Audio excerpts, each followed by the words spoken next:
Hi Sagittarius, ayan mag-cleanse muna tayo ng ating space, ng ating energy at ng mga cards na gagamitin natin dito sa reading. So, kamusta na ba kayo?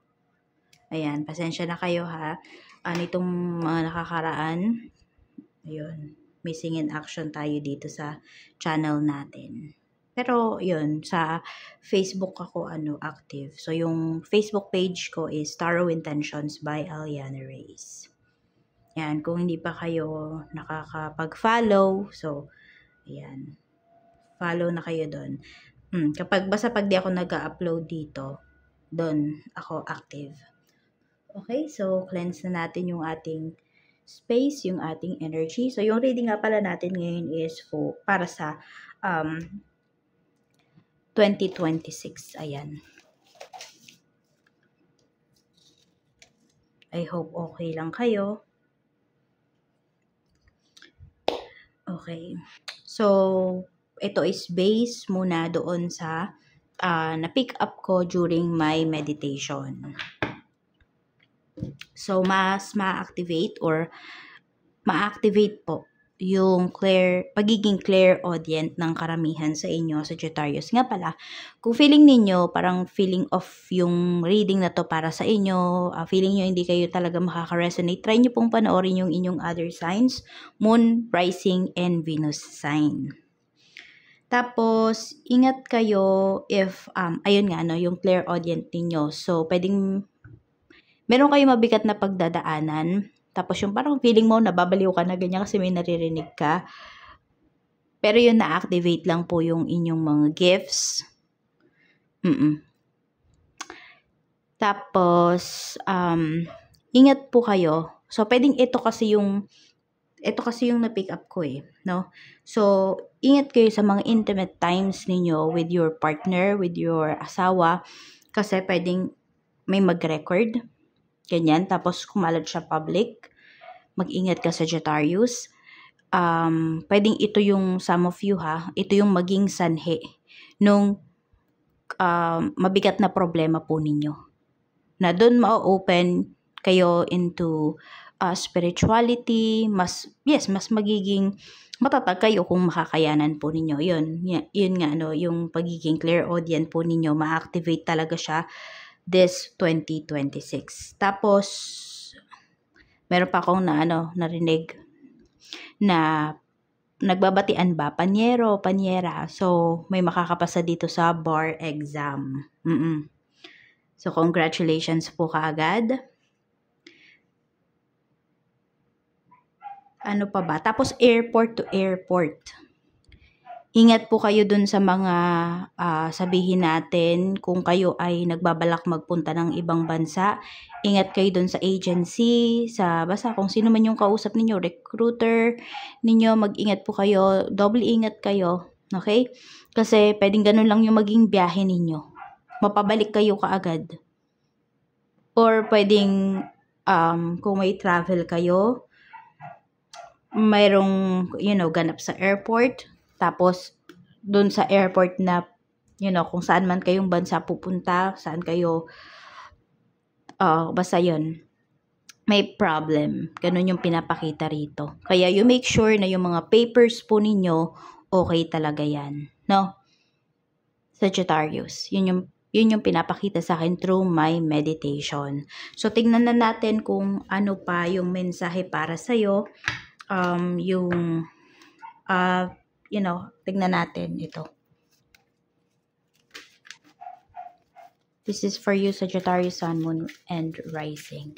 At kung interesado nga po pala kayo sa private readings, sa ating cures products, rituals, mag-message lang po kayo directly doon sa ating Facebook page. So, meron tayong Tiars Afero Manifesto para yan sa mahilig mag-manifest. Kung meron kayong business, meron kayong tina-target na sales, okay na okay po yan. So, kung mahilig kayong mag-journal, ganyan. Makakatulong yan na mas ma-manifest ninyo ng mas mabilis yung inyo pong mga goals. Meron tayong Tiars EEA necklace at meron tayong Tiars bracelet.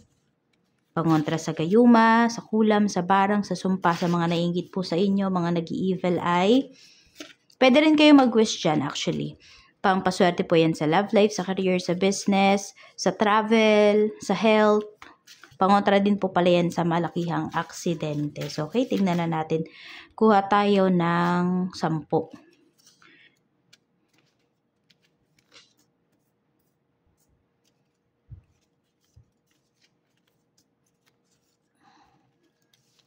Ilan na ba to? Okay.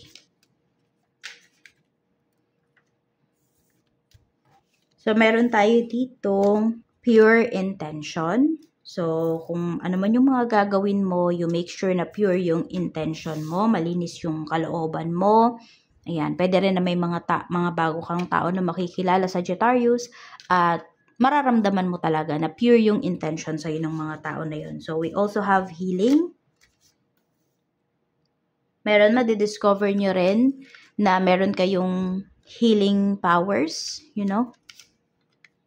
Meron tayo ditong Japan. May magpupunta ba dito sa Japan? Ayan, may magta-travel. Meron tayo ditong I miss you. Some of you nasa LDR relationship kayo. We have successful. So, diba? This 2026, napakaganda po ng, you know, ayan o. More on sa professional life nyo ito. Yung pagiging successful na to. Some of you naman pala sa love life. So, meron tayo ditong gayuma. Or merong, I don't know kung meron ba kayong kakilala na nagpunta sa Japan, tapos may ibibigay po sa inyo. Medyo mag-ingat lang kayo.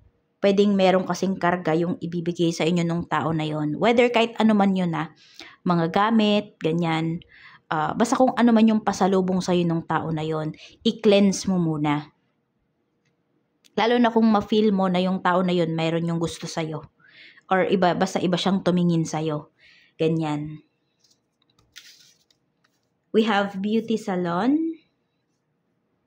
So, meron bang nagnenegosyo dito ng beauty salon yung negosyo nyo? We have entertainment. Merong papasok po dito sa pagbablog. We have open communication. Meron tayong physical sickness. So, alagahan nyo yung health nyo. Pero may healing tayo dito, diba? Ayan. Sabi ko nga yung iba madidiscover nyo po yung meron pala kayong healing powers.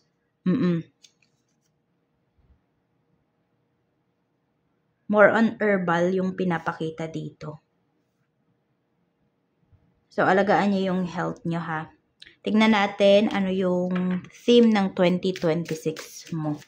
Kuha tayo ng card dito.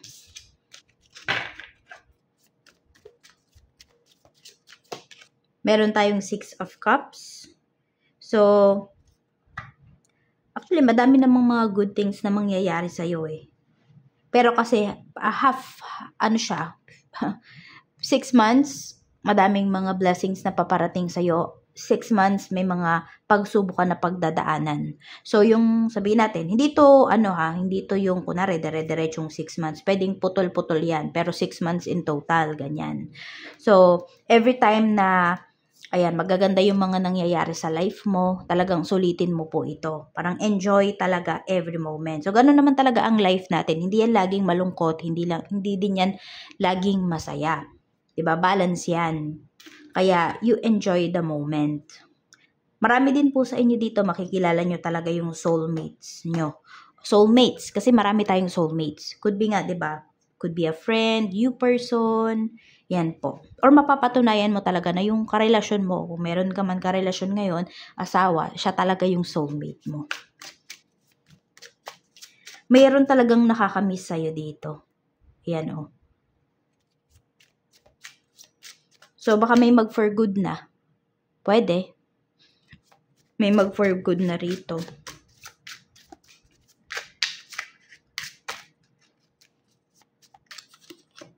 We have 2 of Wands.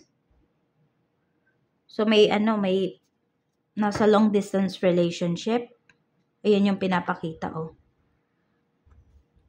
So, if you have plans nga talaga na magpunta ng ibang bansa, mag-iingat po talaga kayo, no? Kasi, may pinapakita talaga sa atin yung airport to airport nga, di ba?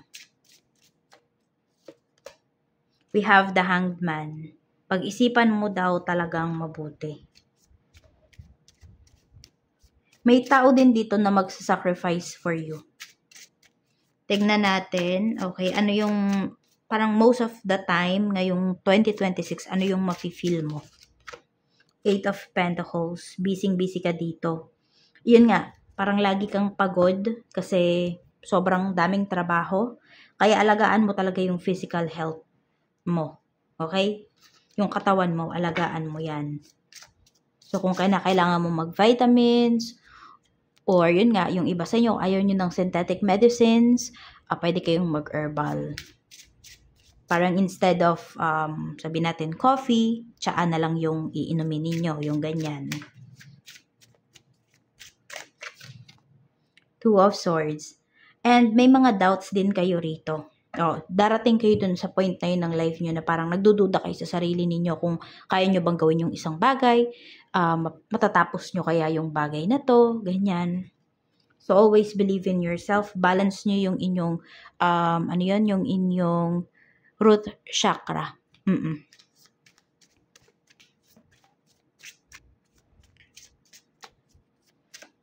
So, mag-ingat kayo ha, kasi 'di ba meron nga dito na sa long distance relationship.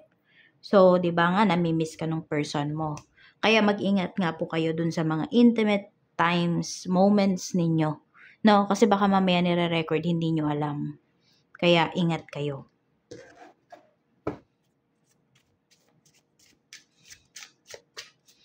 Nakikita ko rin pala dito, mabilis yung pera sa inyo, Sagittarius, pero dahil nga, pwedeng hindi mo siya ma-manage ng maayos kasi nga may doubts ka dito sa mga ginagawa mo, sa mga actions mo, so mabilis lang din siyang mauubos, no? Kaya, sabi ko nga, pag nandiyan yung biyaya, pag nandiyan yung opportunity, grab nyo talaga. Ano yung mga pagsubok na kakaharapin mo? We have King of Cups. Meron ditong male energy.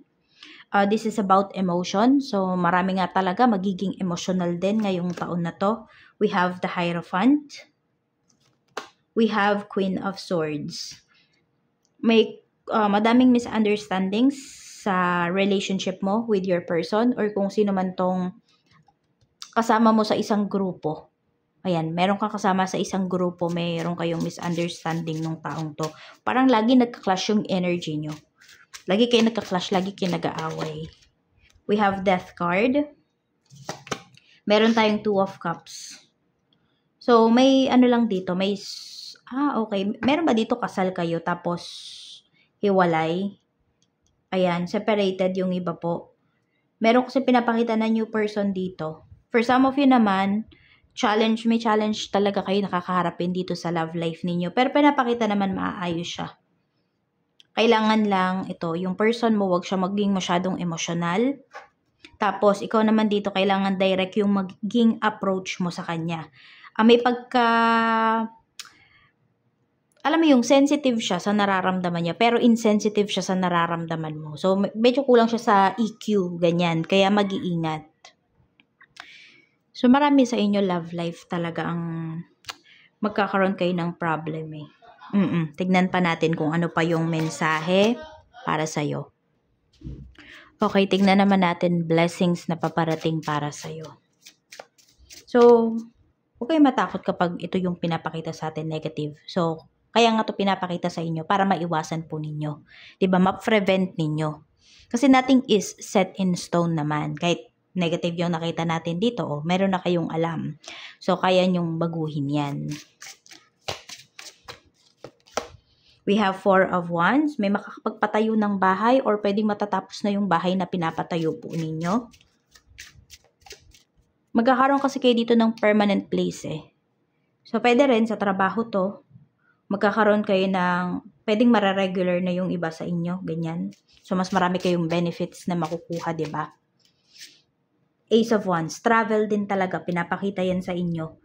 So, ayan, 'di ba, may travel, may negative nga tayong nakita. So, mag-iingat na lang talaga kayo. You make sure na legit yung mapagtatanungan ninyo, legit yung mga papers ninyo, legit po yung agency or recruiter ninyo, yung tipong ganon. Madami kang travels dito actually. For some of you, 3 times kayong magta-travel. Ayan.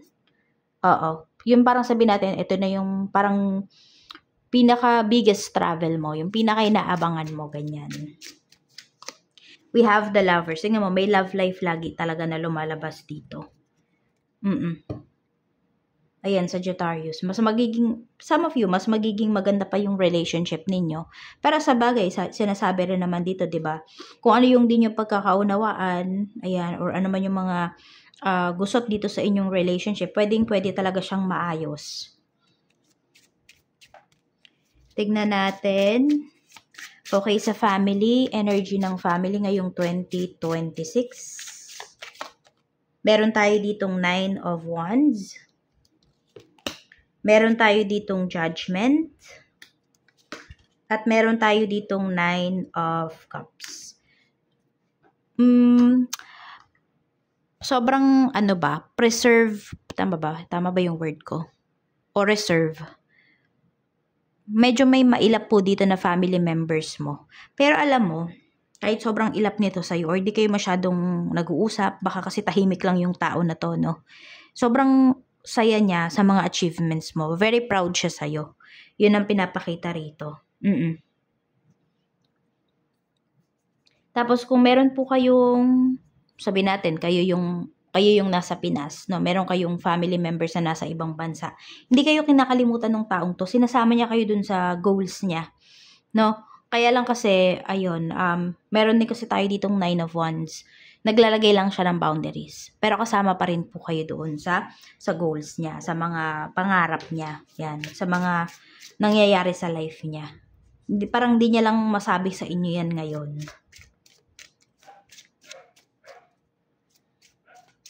Tignan natin. So, kung hindi kayo yung, di ba, yung na-pick up natin yung about sa intimate time, moments, kung hindi kayo yun, pwedeng family members yun. Tignan mo, may ginajudge kasi dito.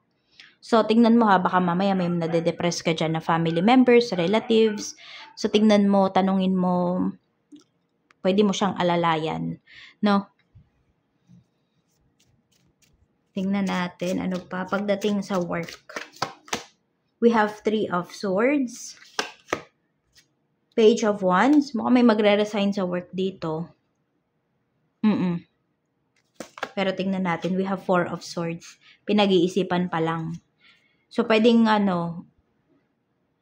second to third quarter of 2026, maiisip nyo to. Pero kasi pipigilan kayo, Yung parang kung kailan ka magre-resign, tsaka ka pa ino-offera ng malaki. Tsaka pa ibibigay yung gusto mo. Yung parang, di ba, sobrang sama na ng loob mo, ganyan. Yung hindi ka na lang disappointed sa mga kasama mo, sa trabaho, pati sa sarili mo, nararamdaman mo na din yon. Tapos bigla kang o-offeran.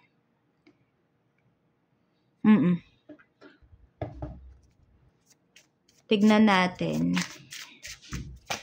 Sige, kung yung iba naman sa inyo, ito na talaga yung nafe-feel ninyo nitong mga nakakaraan pa lang. Tignan natin kung by 2026 dapat ka na bang mag-resign sa work. We have the Tower. Yes. Need na daw ng pagbabago. Need na ng transition. So, yung karamihan po sa inyo, no, is na nakakaramdam nito, na naiisip nyo po ito, hindi pa yan yung tamang path para sa inyo. No? Kaya po, yon, mag-decide na talaga kayo. Go nyo na talaga yan. Sa business naman, mga gustong mag-start ng business ngayong 2026. We have the World. Page of Pentacles. So, kung meron na po kayong puhunan, ayan, magsimula na po kayo. All year round, pwede ka daw magsimula. Pero syempre, depende yan dun sa negosyo na gagawin mo ha. Pero wala namang sinasabi sa'yo dito na, ano ba yun? Na specific na time na dito ka magsimula. Kung kailan ka daw ready. Na kung kailan ka ready, okay yung emosyon mo, isip mo, yung financial mo, tsaka ka magsimula. Okay? Kapag align na yung apat na yan yung sinasabi sa'yo. Tsaka ka mag-start ng business. Pinapakita rin dito na magiging sikat yung negosyo mo. Kung hindi man yan sa buong Pilipinas, dyan sa lugar ninyo, sa mga kalapit barangay ninyo, kalapit lugar po ninyo. Diba? Doon naman yung nagsisimula eh. No? So, gamitin nyo din yung social media kung kayo magbe-business para ma-promote nyo yung inyong negosyo. Sa mga may current business naman, kamusta yung 2026? We have the Fool. We have 7 of Wands. So, tuloy-tuloy lang yung negosyo. We have Wheel of Fortune. Napakagandang energy, oh. May mga challenges, pero kayang-kaya nyo kasi itong masolusyonan eh. Buo kasi yung loob nyo pagdating dito sa inyong negosyo. Na, alam mo yun, pwedeng sinasabi mo talaga sa sarili mo, naiisip mo, nafe-feel mo na mas magiging better pa yung 2026 para dito sa negosyo. Kaya, ma-attract mo din talaga siya. So, yun na, iwasan mong mag-isip ng mga negativities. Tapos yun nga, kung napapansin nyo naman, baka naman mahina. So, ayan nga yung mga makakatulong sa inyo. Kung 100% yung paniniwala ninyo. Yan. Kahit di naman sa negosyo, kahit di kayo negosyante. Basta meron kayong gustong i-manifest, ganyan, gusto nyo maging protected, ayan po. Sa kaperahan naman, overall energy ng kaperahan mo by 2026, Queen of Wands. Huwag lang kayo masyadong papadala talaga sa emosyon. 10 of Pentacles. We have the Moon. So, balance nyo nga. Ano yung sabi ko kanina? Balance nyo yung inyong root chakra kasi sobrang halaga nun para dito sa finances po ninyo. Para alam nyo kung saan nyo ba dadalhin yung pera. Malaki po kasi yung kikitain mo dito, oh. Ayan. No? May malaking pera dito na mahahawakan ka ngayong taon. At meron kang pangamba towards dun sa pera na yun. Either kasi first time mo makahawak ng ganong kalaking pera or yun nga, nagda-doubt ka talaga sa sarili mo kung ano ba yung ano ba yung tama para dito sa finances mo. Maging maingat ka rin po kasi maraming taong lalapit sa iyo rito. So dahil ayan kung maaawain ka, magbibigay ka talaga. So, you make sure naman na okay lang naman magbigay, pero you make sure na nakapagtabi ka muna para sa sarili mo. You have enough. Check natin pagdating sa health. Kamusta po ang health spirit guide ni Sagittarius? Kamusta naman po ang health ni Sagittarius? We have arms and legs. So, pwedeng ayan, yung negosyo nyo ba, trabaho nyo ba, ginagamitan nyo ng mga kamay, so kunwari arts and crafts, mga ganyan. So, sobrang mananakit talaga yan. Hindi nyo talaga ng vitamins. So, may ngalay. Ngalay factor ang inyong mararamdaman din. Mga joints din ninyo. Reproductive system. Ayan po.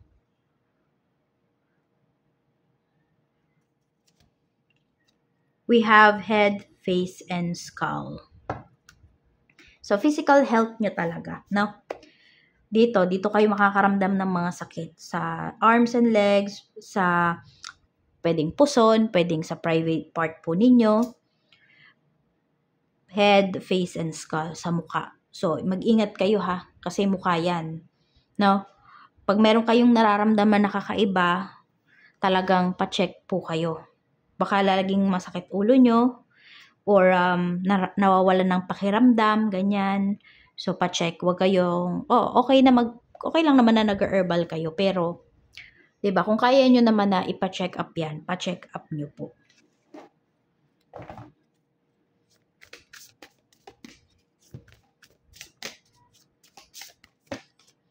One, two, three, four, potential. So, napakataas ng potential mo na makilala ngayon. Year na to yung soulmate mo. Napakataas ng potential na yumaman ka. Basta alam mo kung paano i-handle yung iyong finances. we have support. So, tignan mo rin, sino ba yung mga taong makakatulong sa'yo. Okay lang, lumapit ka sa kanila. You can ask for help. Walang, walang masama dun. So, we have stability. 2, 1, 3, 4, we have achievement. Diba? Ang ganda ng mga cards mo. Kayang-kaya mo talagang ma-achieve yung mga goals mo ngayong taon na to. So, wag sayangin, diba? Yung mga pagkakataon, wag sayangin yung 2026.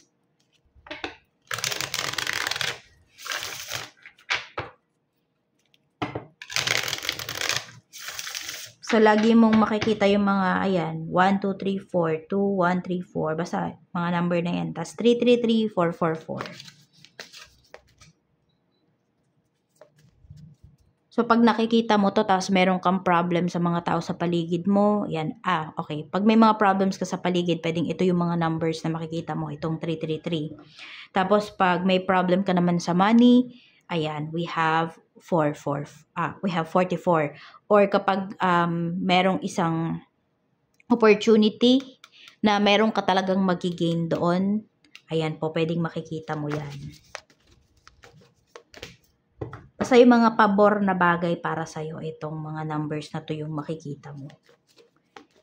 Spirit message para sa'yo. A few days. So, pwedeng after mong mapanood yung video natin na to, meron kang good news na marireceive. And for some of you naman, pwedeng few days after, after New Year, ayan, meron ka agad big blessings na paparating para sa'yo. A few weeks. Distractions are disturbing the flow of energy. Mapapag-isip-isip mo talaga, no? Ano ba yung mga dapat mong i-pursue, dapat mong pagtuunan ng pansin. May mga distractions dito sa life mo na, ayun, need mo nang tanggalin. Ano ba yung mga kinakaadikan mo ngayon? Ano yung mga madalas mong ginagawa na sa halip na nagiging productive ka, hindi nangyayari yon. So, alamin mo kung ano yung mga yan, at tigilan mo na para mas gumanda yung flow papasok ng 2026. Na-practice mo na yan. You should practice discipline din also. So, ayan lang. Sagittarius, maraming salamat. Mag-iingat ka always. And congratulations. Good luck para sa'yo ngayong 2026.